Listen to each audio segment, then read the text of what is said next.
अस्सलाम वालेकुम dear students, I am your physics teacher. Students, last time हमने second application of Gauss's law को study किया था, जिसमें हमने इलेक्ट्रिक फील्ड इंटेंसिटी की वैल्यू फाइंड की थी।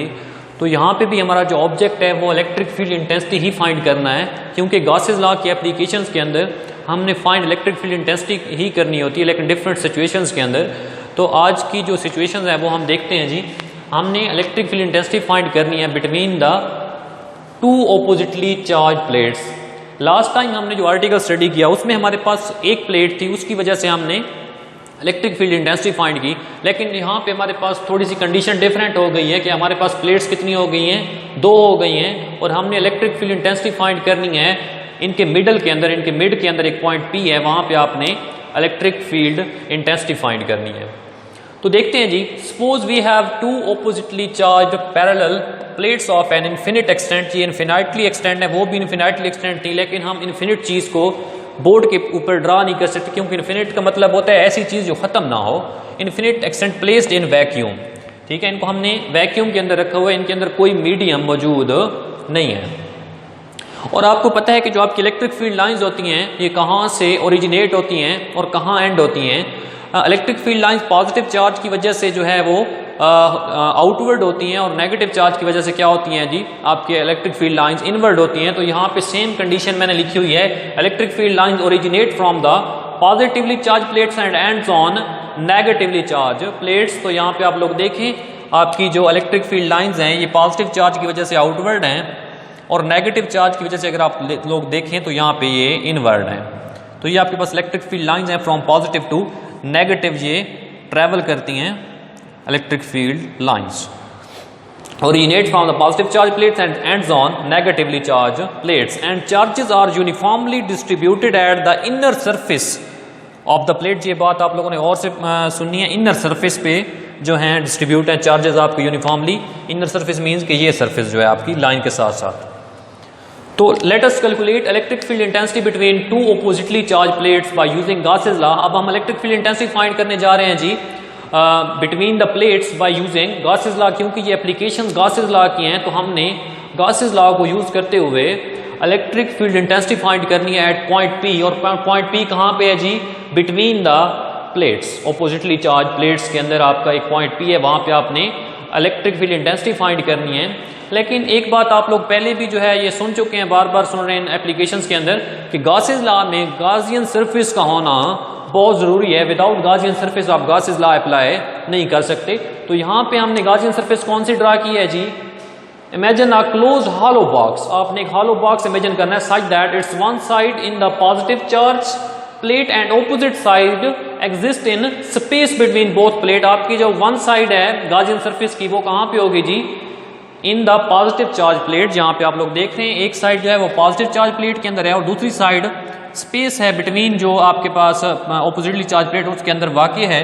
और इसमें आपने अब फ्लक्स फाइंड करना है। अब ये डायग्राम और ये डायग्राम सेम है, कुछ बच्चे कंफ्यूज हो रहे होंगे कि ये डायग्राम और है वो और सर ने बना दिए, लेकिन ये सेम है। जस्ट आपने इनको जो है डायरेक्शन आपने चेंज कर दिया ताकि आप लोग ईजिली चीज़ों को अंडरस्टैंड कर सकें। अब आप लोगों ने फ्लक्स फाइंड करना है। Flux through this side and this side, चार आपके पास ये साइड से बन रही हैं। लेकिन यहाँ पे जो आपकी गॉसियन सरफेस होती है जी वैसे 3 डायमेंशनल में अंदर होती है, क्योंकि आपकी जो इलेक्ट्रिक फील्ड लाइंस हैं ये आप अगर आप इसको 3 डायमेंशनली, क्योंकि हम बोर्ड पे नहीं दिखा सकते, तो ये आपको एक सिंपल बॉक्स नजर आ रहा है। लेकिन हकीकत के अंदर आपकी जो गॉसियन सरफेस है जो हमने इमेजिन की हुई है वो किसके अंदर है, 3 डायमेंशनल के अंदर। आपको लोग इसको अगर देखना चाहें तो YouTube पे आप इसको डिफरेंट साइट्स पे देख सकते हैं इसका व्यू, कि 3D व्यू क्या होगा अगर आप एक हॉलो बॉक्स लेना चाहें तो देखें यहाँ पे हमने फ्लक्स फाइंड करना है, flux through the top of the box, ठीक है। अब टॉप ऑफ द बॉक्स कौन सा है, ये वाला। इस साइड पे आपने इलेक्ट्रिक फ्लक्स फाइंड करना है। इलेक्ट्रिक फ्लक्स का फार्मूला आपके पास है E dot A is equal to EA cos of theta. यहाँ पे आपके पास दो चीजें हैं, एक इलेक्ट्रिक फील्ड इंटेंसिटी है और दूसरा आपके पास क्या है जी, वेक्टर एरिया। सही है, वेक्टर एरिया की कोई ना कोई डायरेक्शन होती है, और इलेक्ट्रिक फील्ड इंटेंसिटी आपके पास दो चीजें अगर आपस में मल्टीप्लाई होती हैं तो इसका आप डॉट खत्म करेंगे तो ये E cos थीटा हो जाएगा, और जो थीटा होता है वो एंगल होता है between the electric field intensity and the vector area. तो देखिए जी हमने फ्लक्स फाइंड करना है टॉप ऑफ द बॉक्स। तो मैं आपको बता चुका हूं कि जो चार्जेस हैं वो कहां पे हैं, inner surface of the plate. ठीक है, चार्जेस आपके सरफेस पर हैं, तो इनसाइड जहां पे आपकी गाउसियन सरफेस है, inside the positive charge plate, वहां पे आपकी इलेक्ट्रिक फील्ड क्या होगी, जीरो होगी, क्योंकि चार्जेस जो हैं वो सरफेस पर हैं। तो आपकी इलेक्ट्रिक फील्ड इनसाइड, किसी भी मेटल के अंदर, बात याद रखिएगा, किसी भी मेटल के इनर अंदरूनी सतह पर इलेक्ट्रिक फील्ड इंटेंसिटी की वैल्यू हमेशा जीरो होती है। तो यहाँ पे इलेक्ट्रिक फील्ड अगर जीरो है, अगर आप जीरो पुट करें तो आपका फाई 1 क्या आ जाएगा जी, zero, because no field outside the metal. ठीक है, आप इनसाइड और आउटसाइड का मतलब ये नहीं है कि बिल्कुल आउटसाइड है, ये इनर साइड है ना ये आपकी, ठीक है, ये इनर साइड है और ये आउटर साइड है। ठीक है, ये है मेटल, उससे जो आपकी प्लेट है उसके अंदर ही आपकी गाउसियन सरफेस ड्रा की हुई है। दूसरा केस देखें जी, flux through one side of the box phi 2। अब वन साइड, एक साइड ये है आपकी, इस साइड पे देखें आपका वेक्टर एरिया इस डायरेक्शन के अंदर है, electric field line positive negative इस तरफ है, तो आपका जो एंगल बन रहा है वो यहाँ पे 90 डिग्री बन रहा है, तो cos 90 जीरो होगा, तो आपकी इस तरफ जो आपकी इलेक्ट्रिक फ्लक्स है वो जीरो हो जाएगा। देखें यहाँ पे phi 2 is equal to E dot A, E A cos theta, electric field intensity और वेक्टर एरिया के बिटवीन जहाँ पे एंगल है 90 डिग्री, आप 90 पुट करेंगे, cos 90 जीरो हो जाएगा, ई जब मल्टीप्लाई होगा जीरो के साथ तो आपका आंसर आ जाएगा zero, because theta is 90 degree. Phi 2 भी जीरो हो गया। अब आ जाए जी बॉटम पे, इस जगह पे देखें, यहाँ पे आपकी इलेक्ट्रिक फील्ड इंटेंसिटी की डायरेक्शन क्या है, वेक्टर एरिया की डायरेक्शन क्या है। देख रहे हैं आप, इलेक्ट्रिक फील्ड इंटेंसिटी डाउनवर्ड है, वेक्टर एरिया भी यहाँ पे परपेंडिकुलर अगर ड्रा करें तो वो भी डाउनवर्ड होगा, तो ये दोनों बन रहे हैं पैरेलल। पैरेलल के केस में आपका एंगल क्या होता है, 0 डिग्री। तो 0 डिग्री जब आप cos 0 पुट करेंगे, ई ए इंटू cos 0, तो आपका आंसर आ जाएगा यहाँ पे cos 0 1 हो जाएगा, और ई ए जब मल्टीप्लाई होगा तो आपकी इलेक्ट्रिक फील्ड इंटेंसिटी क्या आ जाएगी, ई ए। यहाँ पे भी 0 थी इलेक्ट्रिक फील्ड, इलेक्ट्रिक फ्लक्स यहाँ पे भी 0 था आपका, यहाँ पे भी 0 है, यहाँ पे आपका ई ए है, फ्लक्स कितना आया है, ई ए। अब इस साइड पे देखें ज़रा, आपका वेक्टर एरिया इस डायरेक्शन के अंदर होगा, यहाँ पे इस तरफ था, तो यहाँ पे वेक्टर एरिया इस तरफ होगा परपेंडिकुलर ही, अगर आप इस पर ड्रा करेंगे परपेंडिकुलर, तो यहाँ पे इलेक्ट्रिक फील्ड लाइंस की डायरेक्शन क्या है जी, डाउनवर्ड, तो यहाँ पे भी एंगल कितना बन रहा है, 90 degree. Between the electric field intensity and vector area angle is 90 degree, so cos 90 will be equal to 0, so the total flux through the this side phi 3 is equal to 0। देख रहे हैं यहाँ पे आप, इलेक्ट्रिक फ्लक्स आपका क्या हो गया है, 0 हो गया है।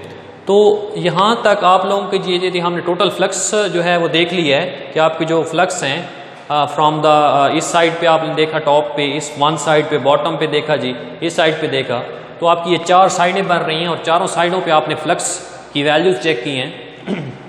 इस साइड पे भी 0 है, इस साइड पे भी 0 है, इस साइड पे भी 0 है, और इस साइड पे आपका जो फ्लक्स है उसकी वैल्यू है ई ए।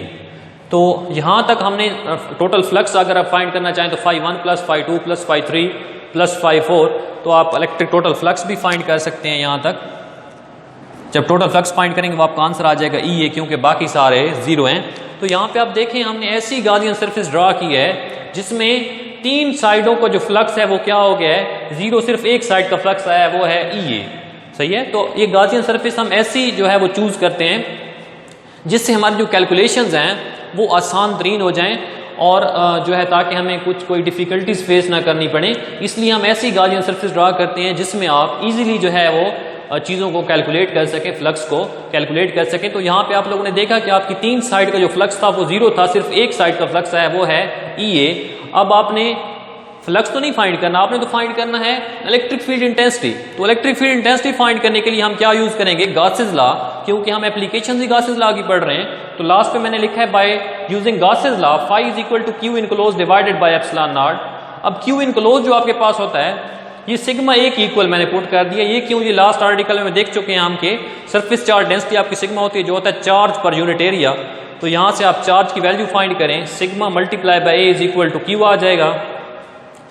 तो यहाँ पे आप जस्ट वैल्यूज पुट कर दें, फाई ई टोटल आपका जो फ्लक्स है वो ई ए है, E A is equal to Q की जगह sigma A divided by epsilon naught. अब ए से A cancel, E is equal to sigma over epsilon naught आपकी वैल्यू आ चुकी है। ये आपका मैग्नीट्यूड फॉर्म है, इसको आप वेक्टर फॉर्म के अंदर भी लिख सकते हैं।